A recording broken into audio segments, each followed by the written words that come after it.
আপনি আমার বড় বড় কথা বলেন কি? আপনার রাজভবনের কর্মী, একজন মহিলা কর্মী, তাকে আপনি নির্যাতন করেন, সে মেয়েটা বিচার পায়নি, ট্রমাটাইজ হয়ে গিয়েছিল, তাকে আমি অন্য জায়গায় চাকরি দিয়েছি, তাকে আমি সরিয়ে দিয়েছি, থাকবার জায়গা করে দিয়েছি। এই কথাগুলো বলতে পারেন না? লজ্জা নেই? কালকে কারা এসেছিল আন্দোলন করতে? ছাত্রছাত্রীরা না guardian to call? Guardian to call. ছাত্রছাত্রীরা কেউ তোমাদের সাথে নেই, শুভ সমাজ নেই, শুভ বুদ্ধির লোকেরা নেই। আচ্ছা বলুন তো, যদি বাংলার লোক হয় তারা নবান্ন চেনে না? তারা রাজভবন চেনে না? আমি তো কালকে দেখলাম রাজভবনের দক্ষিণ গেটেও ঢিল মেরেছে। এরা কারা? এরা কোথাকার? কোথা থেকে এসছে? আমি পরিষ্কার বলে যাই, বাংলা সবাইকে গ্রহণ করে, সবাইকে আসন দেয়, সবাইকে অলঙ্কৃত করে, সর্বধর্ম মানে, সবাইকে ভালোবাসে। কিন্তু কেউ যদি মনে করেন বাইরে থেকে এসে বাংলাকে অচল করবেন, বাংলাকে অশান্ত করবেন, তারা মনে রাখবেন বাংলার মৃত্যু নেই, বাংলা অচল হয় না, বাংলা সচল থাকে। প্রত্যেকটা লোককে যারা মেরেছে খুঁজে বের করা হবে এবং প্রত্যেকে আমরা চাই শাস্তি হোক। কোর্ট কি করবে আমি জানি না, বিজেপি বললেই কোর্ট ছেড়ে দেয়, মানুষ তো শাস্তি দেবে, এটা মাথায় রাখবেন। আমি মানুষকে কথা বলবো না, আইন হাতে তুলে নি। দেখুন আমাদের মতো একটা সরকার দেখান তো, যারা কুৎসা করে টিভি চ্যানেলে গিয়ে, সবাই খারাপ আমি বলবো না, কিন্তু কেউ কেউ তো আছে টাকার বিনিময়ে করেন, তাদের আমি জিজ্ঞেস করব, যখন জুনিয়র ডাক্তাররা প্রতিবাদে স্ট্রাইক করছিলেন দেশ জুড়ে, আমরা কিন্তু ডাক্তারদের বিরুদ্ধে একটা অ্যাকশন নিইনি। তার কারণ আমি মনে করেছিলাম ওদের আন্দোলনটা সংগত, ওরা ওদের বন্ধুর বিচার চাইছে। কিন্তু দিল্লিতে ওরা কিন্তু এফআইআর করে দিয়েছিল ডাক্তারদের বিরুদ্ধে, যেটা সুপ্রিম কোর্ট বলেছিল এখনো পর্যন্ত যারা কাজে জয়েন করেনি কিছু করবেন না, পরে এটা রাজ্যের উপর ছেড়ে দিলাম। আজকে কতদিন হলো? 9 থেকে আজকে কদিন হলো? 9 তারিখে পুলিশ ডেড বডি পেয়েছে, 10 তারিখে রাত 3টে নাগাদ ডেড বডি ক্রিমেশন হয়েছে, সারা রাত জেগে কাজ করেছে। আমি নিজে 11 তারিখটা বাদ দিয়ে তার কাজ ছিল বলে 12 তারিখে সকালে তাদের বাড়িতে গেছি, তার বাবা মাকে বলেছি বলুন আপনারা কি বলতে চান, আপনারা আমাদের কাছে কি কি চান, আপনাদের কি কি দাবি। আমি পুলিশ কমিশনারকে সাথে নিয়ে গিয়েছিলাম। তার আগে যে কেসটা দেখছে আমাদের পুলিশের, তিনি সমস্ত ভিডিও রেকর্ডিং দেখিয়ে, সিসিটিভি ফুটেজ দেখিয়ে সব রিপোর্ট তার বাবা মাকে দেখিয়ে এসেছিল।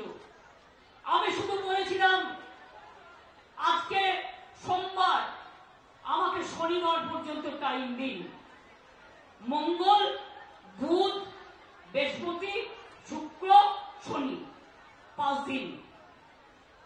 মঙ্গলবারের মধ্যে সিবিআই হয়ে গেল। তার মানে ওরা বিচার চায় না, কেসটাকে জলে ফেলে দিল। আজ কদিন হলো? আজ কদিন হলো ঘটনা ঘটে? ওরা পেয়েছে মঙ্গলবার, সিবিআই অর্ডার হয়েছে কোর্টে সম্ভবত মঙ্গলবার, তাই তো? সন্ধ্যাবেলায় কাগজপত্র পেয়ে গেছে, তারপরে মঙ্গলে মঙ্গলে 8, আর একটা মঙ্গলে 15, আজকে বুধবার 16 দিন হয়ে গেল। কোথায় গেল বিচার? বিচার চাইতে হবে, বলতে হবে বিচার চাই, বিচার চাই, জবাব দাও সিবিআই, বিচার চাই, বিচার চাই, জবাব দাও সিবিআই, ফাঁসি চাই, ফাঁসি চাই, জবাব দাও সিবিআই। আজকেও জুনিয়র ডাক্তারদের আছে, আমি চাই তারা ভালো করে করুক। আমার সমর্থন তাদের প্রতি ছিল, আছে, থাকবে। তারা অনেক পরিষেবা দেয়। সাথে সাথে আমি বলবো, আপনারা তো মানবিক, আপনারা তো অঙ্গীকারবদ্ধ মানুষকে সেবা দেওয়ার জন্য। সুপ্রিম কোর্টও রিকোয়েস্ট করেছে সবাইকে কাজে যোগ দেওয়ার জন্য। অনেক মানুষ পরিষেবা না পেয়ে মারা গেছে। এরা গরিব লোক, যারা বড় লোক, কোটিপতি, অনেক টাকা আছে, তারা প্রাইভেট হাসপাতালে ট্রিটমেন্ট করতে পারে, কিন্তু যারা গরিব লোক তারা পারে না। কোথায় যাবে বলুন তো? একটা প্রেগনেন্ট লেডির যদি বাচ্চা জন্মাবার সময় হয়, ডাক্তাররাই তো তার ডেলিভারিটা করে, সে কি ওয়েট করতে পারে? তার তো একটা সময় থাকে। একটা হার্ট অপারেশন যদি কারো হার্ট অ্যাটাক হয়, সঙ্গে সঙ্গে ব্যবস্থা নিতে হয়। এই ধরনের অনেক রোগ আছে যা আপনারা করেন, সিনিয়র ডাক্তাররা সাথে থাকে, জুনিয়র ডাক্তাররা করেন, এর থেকে আপনারা ট্রেনিংটাও পান, ট্রেনিংটাও হয়ে যাবে। আমি আপনাদের কথা দিচ্ছি, আমি আজকে মিটিং করছি, আজ পর্যন্ত বলছি, আমরা কোনো ব্যবস্থা নিইনি। আপনারা আন্দোলন করেছেন, আমি কোনো ব্যবস্থা আপনাদের বিরুদ্ধে নেব না। কারণ আমি যেহেতু মনে করি আপনাদের দুঃখ থাকতে পারে, অভিমান থাকতে পারে, ক্ষোভ থাকতে পারে, আপনারা বিচার চাইছেন, কিন্তু এবার আস্তে আস্তে জয়েন করুন, এবার আস্তে আস্তে যোগদান করুন। তা নাহলে সুপ্রিম কোর্ট কিন্তু সেদিন বলেছিলেন, এরপর থেকে স্টেট গভর্নমেন্টকে পাওয়ার দেওয়া হলো টু টেক অ্যাকশন। আমি অ্যাকশন নিতে চাই না, তার কারণ আমি চাই ওরা ভালো করে পড়াশোনা করুক। আমি যদি কারোর বিরুদ্ধে এফআইআর করি, তার ভবিষ্যৎটা নষ্ট হয়ে যাবে, সে আর কোথাও চান্স পাবে না, পাসপোর্ট পাবে না, ভিসা পাবে না। আমি যদি কারোর বিরুদ্ধে লিগালি অ্যাকশন নিই, সে বিচার পাবে না, সে মনে রাখবেন তার জীবনটা পুরো নষ্ট হয়ে যাবে। আমরা সেটা চাই না।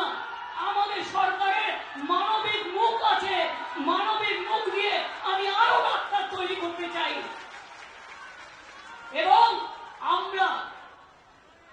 আমরা একমাত্র গভর্নমেন্ট যেটা নারী সুরক্ষার জন্য রাত্রি সাথী আমরা ডাক্তারদের জন্য তৈরি করেছি। আমি অলরেডি 100 কোটি টাকা স্যাংশন করেছি। যদি কোথাও অন্ধকার থাকে আলো লাগাতে বলেছি, সিসিটিভি লাগাতে বলেছি, যদি কোথাও রেস্টরুমের অভাব থাকে সেগুলো করে দিতে বলা হয়েছে। আপনারা জানেন হেলথ আগে কি ছিল, আর আজকে হেলথটা ওয়েলথ হয়ে গেছে। দুর্ভাগ্যজনক কোনো ঘটনা ঘটলে এটা আমাদের সকলের পরিবারের ঘটনা হিসেবে আমরা নিই। আমরা মনে করি না সে একটি পরিবারের মেয়ে, আমরা মনে করি সমগ্র পরিবারের মেয়ে। এবং আমি মনে করি ছাত্রদের নির্বাচনটা হওয়া উচিত। এখন তো একটু সিস্টেম চেঞ্জ হয়েছে, আগে ছিল first year, second year, third year, বা university fifth year, sixth year, এখন হয়ে গেছে সেমিস্টার। সুতরাং সেইভাবে তৈরি করে আমি প্রাপ্তব সেখানে আছে, আমি বলবো যে তাকে একটা টাইম টেবিল তৈরি করে এসবগুলো থেমে যাক, পুজোটা হয়ে যাক, তারপরে আমরা নির্বাচনগুলো আস্তে আস্তে করিয়ে দেব। এখন নির্বাচন মানে একটা ঘটনা দেখলেই সেটা টিভিতে এমন করে দেখানো হয় যে মনে হয় আগুন জ্বলে গেল। আরে আমিও ছাত্র পরিষদ করে রাজনীতিতে এসেছি।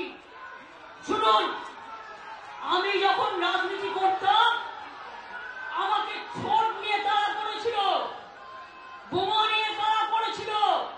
বক্সিটা জানে, সেদিনকে তাদের পাড়ায় একটা রেস্টুরেন্ট ছিল শ্যাম্পু ভ্যালি, আমাকে ঘরে ঢুকিয়ে না দিলে সেদিনই আমায় কোপ মারত। আমি আন্দোলন করছিলাম আশুতোষ কলেজে, স্লোগান দিচ্ছিলাম, আমাদের দুটো ছেলেকে গাড়িতে তুলে সিপিএম এর গুন্ডারা নিয়ে যাচ্ছিল। খবর পেয়ে আমি ছুটে যাই, আমি আর অশোকা তখন আমার সাথে থাকতো। ছুটে গিয়ে অশোকার কলার ধরে আর আমি দুটো থাপ্পড় মারি, মেরে ছেলে দুটোকে রেস্কিউ করি। মনে রাখবেন অনেক করেছি আমরা, এমন কোন জায়গা নেই যেখানে আমাকে মারেনি। আন্দোলন আমি জানি, আমি পুলিশ সাথে লড়াই করে এসেছি, আমি বন্দুকের সাথে লড়াই করে এসেছি, আমি ডান্ডার সাথে লড়াই করে এসেছি, আমি অত্যাচারের বিরুদ্ধে লড়াই করে এসেছি। আর আজকে যে একটু ভালো কাজ করব সেই কাজটাও করতে দেয় না। যেদিন থেকে বিজেপি ক্ষমতায় এসছে 2014 থেকে বাংলার জন্য এক অভিশাপ হয়ে গেছে। ভাতে মারো, অর্থনীতি ধ্বংস করো, পুজোয় গরিব লোক যাতে কাজ করতে না পারে, নানা রকম ছল চক্রান্ত। যারা ধর্ম কর্ম মানে না, ইলেকশনের সময় ধর্ম নিয়ে কথা বলে, আর সামনে পুজো, ক্লাবগুলো পুজো করবে, কত গরিব মানুষ ঢাকি থেকে শুরু করে, ধামসা মাদল থেকে শুরু করে, আদিবাসী নৃত্য থেকে শুরু করে, লোকশিল্পী থেকে শুরু করে, বাউল থেকে শুরু করে, কাকার ভাই বোনেরা থেকে শুরু করে, দোকানদাররা থেকে শুরু করে, তারা কাজ করে, তারা সারা বছরের ইনকাম করে। সেগুলোকে বন্ধ করে দেওয়ার পরিকল্পনা করছে। এটা আমরা করতে দেব না। কেউ কেউ মনে করছেন এটা বাংলাদেশ, আমি বাংলাদেশকে ভালোবাসি, ওরা আমাদের মতো কথা বলে, ওদের সংস্কৃতি আমাদের সংস্কৃতি এক। কিন্তু মনে রাখবেন, বাংলাদেশ একটা আলাদা রাষ্ট্র, ভারতবর্ষ একটা আলাদা রাষ্ট্র। মোদী বাবু আপনার পার্টিকে দিয়ে আগুন লাগাচ্ছেন, মনে রাখবেন, বাংলায় যদি আগুন লাগান, আসামও থেমে থাকবে না, নর্থ ইস্টও থেমে থাকবে না, উত্তর প্রদেশও থেমে থাকবে না, বিহারও থেমে থাকবে না, ঝাড়খণ্ডও থেমে থাকবে না, উড়িষ্যাও থেমে থাকবে না, আর দিল্লিও থেমে থাকবে না। আপনার চেয়ারটা আমরা টলমল করে দেব।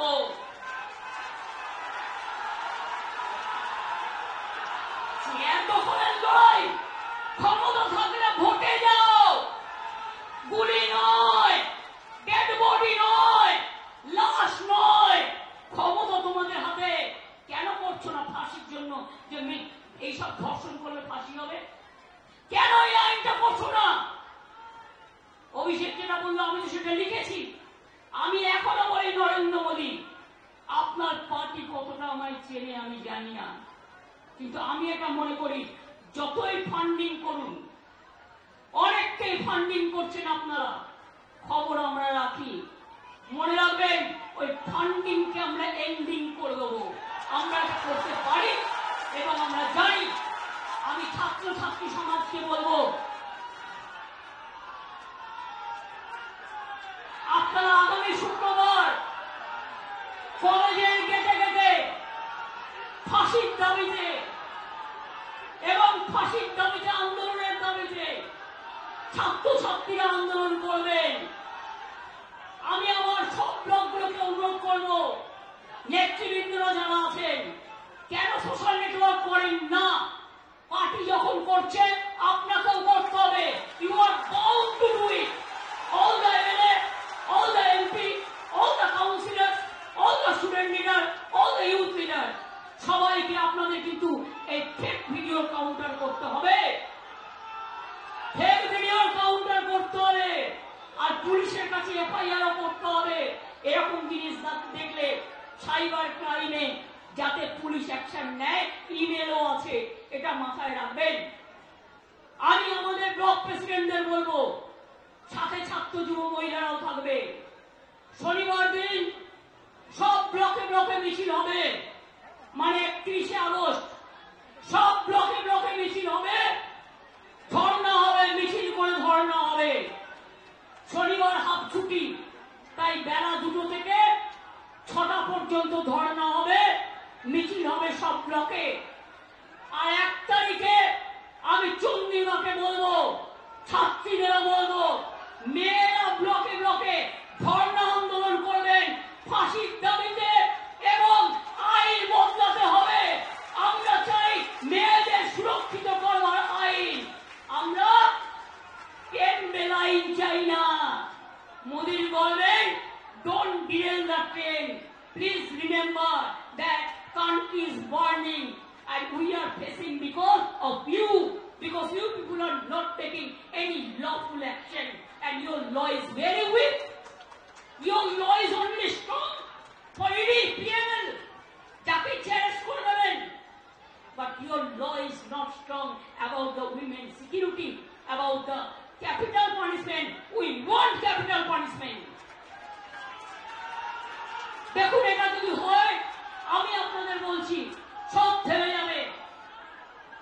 আর যারা ধর্ষণ করে স্বার্থে দয়া করে অনুরোধ কেউ করবেন না।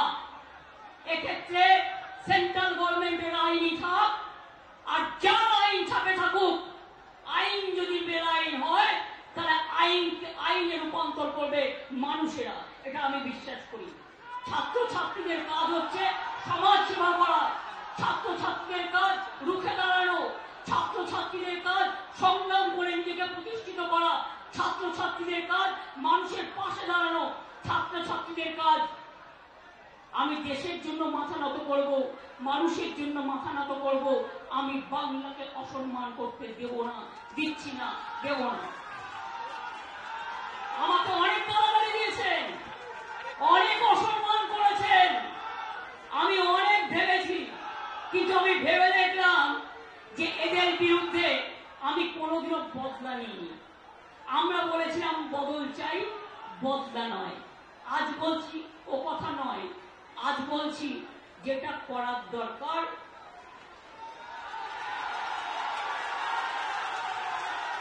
সেটা আপনারা ভালো বুঝে করবেন। আমি অশান্তি চাই না,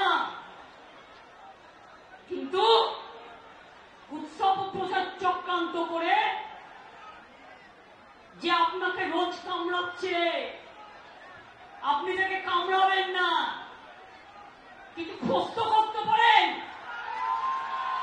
রামকৃষ্ণ পরমহংসদেব বলেছিলেন, একটা বক্রে সাপ তার কাছে গিয়ে বলেছিল, ঠাকুর তুমি তো আমাকে কামড়াতে বারণ করেছো, আমি কাউকে কামড়াই না, কিন্তু আমাকে অনেকে ইট মারে, আমার রক্ত পড়ে, আমার খুব কষ্ট হয়।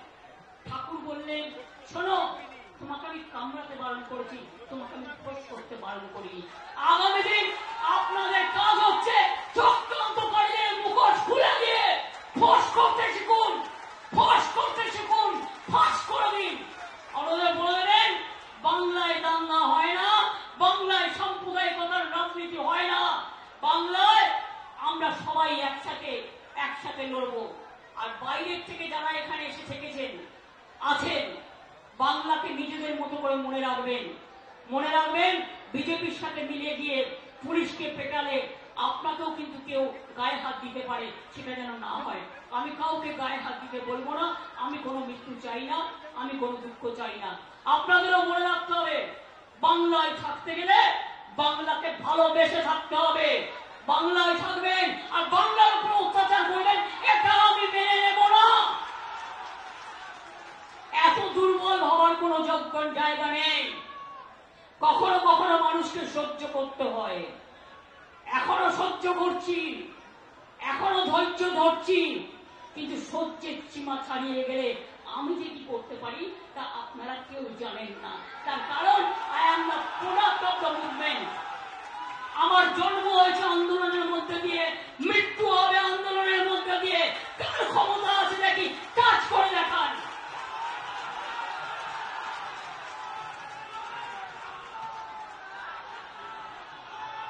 আমি এটুকু বলে আমার ছোট্ট ছোট্ট ভাই বোনেরা, মেয়েরা তো অনেক আগেও এসছে, কালকেও অনেকে এখানে ছিলেন, আমি সবাইকে আমার প্রাণ ভরা আশীর্বাদ, আমার শুভনন্দন, আমার ভালোবাসা, আমার শুভেচ্ছা। আর ভাইদের বলো, চিত্ত যেটা ভয় শূন্য, উচ্চ যেটা শীল, where the mind is without fear and the head is held high। মাথা উঁচু করে চলুন, মাথা নিচু করবেন না। মাথা নিচু করলে বাবা মার কাছে করবেন, বয়োজ্যেষ্ঠদের কাছে করবেন, মানুষের কাছে করবেন, দেশের মাটির প্রতি করবেন, রাজ্যের মাটির কাছে করবেন, কিন্তু ওই শয়তানদের কাছে নয়। শকুনি মামা যারা বসে আছে, কখন একটা লাশ পাবে তাই নিয়ে রাস্তায় নামবে। এ তো নিজের লোককে নিজেও মেরে দিতে পারে। এরা যে ডেঞ্জারাস, ডেড বডি পাওয়ার জন্য নিজের লোককে নিজেও মেরে দিতে পারে, দিয়ে বলবে মারলোকে তৃণমূল আবার কে। আমি বলি অত সহজ নয়, সবটাই লক্ষ্য রাখা হচ্ছে। ইন্ডিভিজুয়াল মাথায় রাখবেন। আমি আপনাদের সকলের শুভকামনা করে আমি সকল ছাত্রছাত্রী বন্ধুদের, যারা যে রাজনৈতিক দলই করুন না কেন, সকলকে আমার অনেক অনেক অভিনন্দন জানিয়ে গেলাম। অনেক অনেক ধন্যবাদ, নমস্কার। আমাকে আমার রাইটার্স অ্যাসেম্বলিতে যেতে হবে। নবান্নে যেতে হবে, অনেক কাজ আছে, আমাকে সেই কাজগুলো করতে হবে। ভালো থাকবেন, সুস্থ থাকবেন। আমি অ্যাডমিনিস্ট্রেশন, মিডিয়া, ডেকোরেটর থেকে শুরু করে সকলে যারা অর্গানাইজ করেছেন, যারা এসছেন, যারা দূরে বসে শুনেছেন, তাদের সকলকে আমার হৃদয়ের আন্তরিকতা দিয়ে শিউলি ভালোবাসা জানিয়ে, কাশফুল শুভেচ্ছা জানিয়ে আমি আমার বক্তব্য শেষ করছি। জয় হিন্দ, বন্দে মাতরম, তৃণমূল কংগ্রেস জিন্দাবাদ, তৃণমূল ছাত্র পরিষদ জিন্দাবাদ।